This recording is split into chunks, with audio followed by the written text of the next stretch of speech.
Type 2 diabetes is a condition in which your blood sugar level is too high.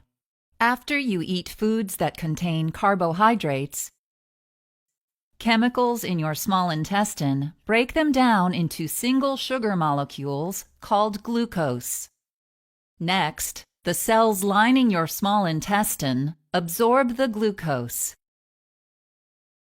which passes into the bloodstream. When the blood reaches your pancreas, beta cells inside the pancreas detect the rising glucose levels. To reduce the glucose level, your beta cells release insulin into your bloodstream. As the blood circulates through your body, the insulin and glucose exit the bloodstream into your tissues to reach your body's cells. Most cells of the body have certain receptors on their surface that bind to the circulating insulin. Insulin acts like a key in a lock to open up the cell so that the circulating glucose can get inside the cell. Now your cell can use the glucose to produce the energy it needs to function properly. If you have type 2 diabetes, either your pancreas does not produce enough insulin, or your body's cells resist its effects, or both. If you have insulin resistance, your insulin cannot unlock the cells to let glucose in, because the locks, called receptors, are abnormal or missing. As a result, glucose is locked out of your cells. Consequently, the amount of glucose builds up in your bloodstream in a condition called hyperglycemia.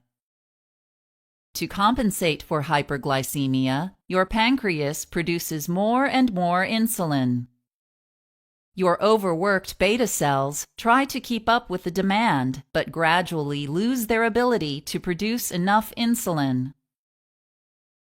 Due to hyperglycemia and the lack of insulin, you may experience the following classic symptoms of diabetes: excessive hunger, excessive thirst, increased urine volume, and unexplained weight loss.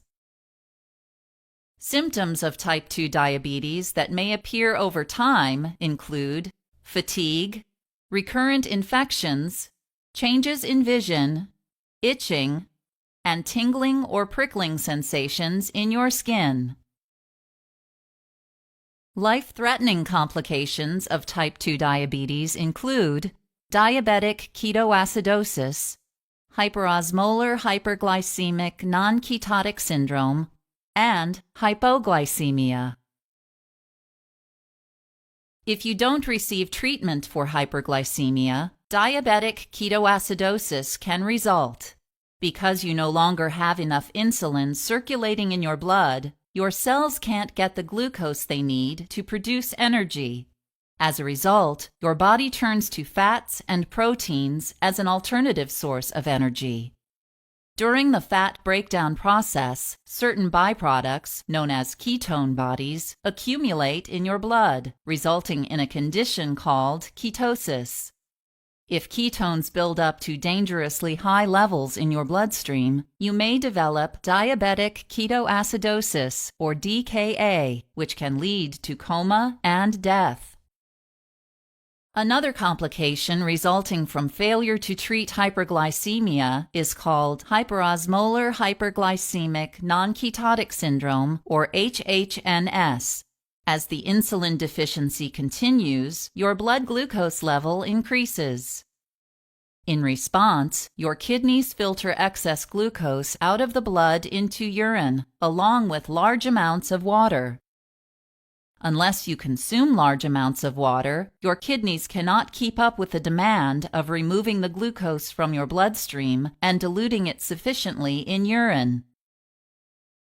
As a result, your blood becomes much more concentrated than normal, a condition called hyperosmolarity.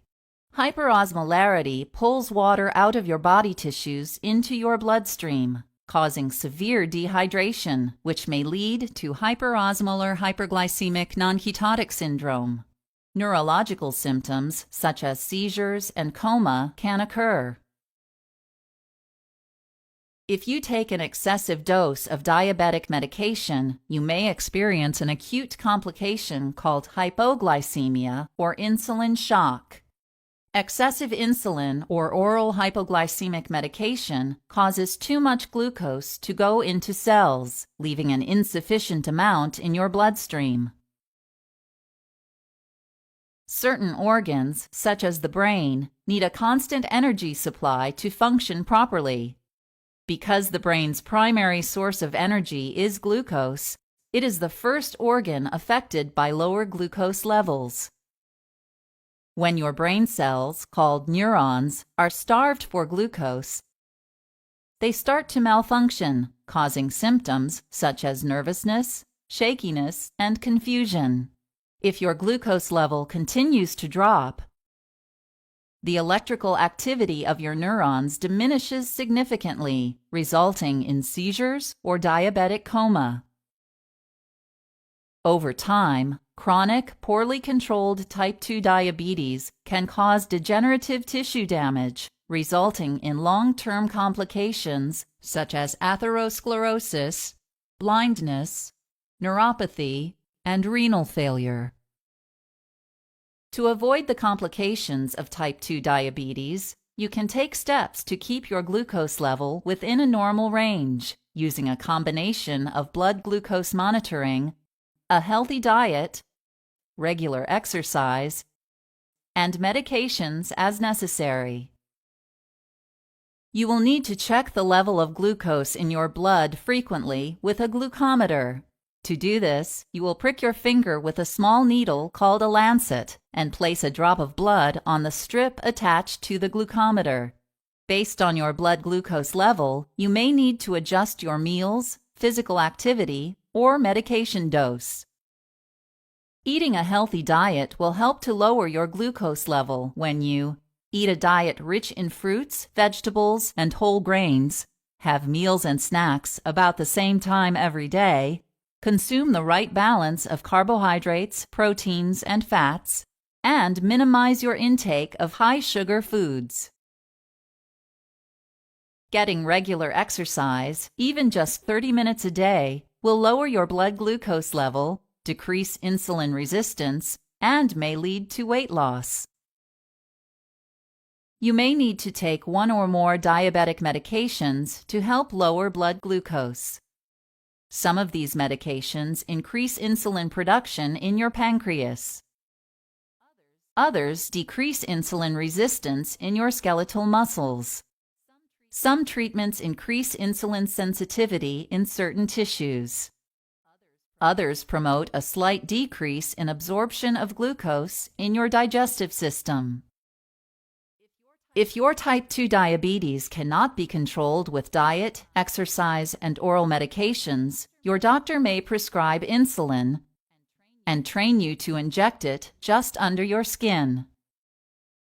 By treating and controlling your blood glucose level, you may prevent the occurrence of complications from type 2 diabetes.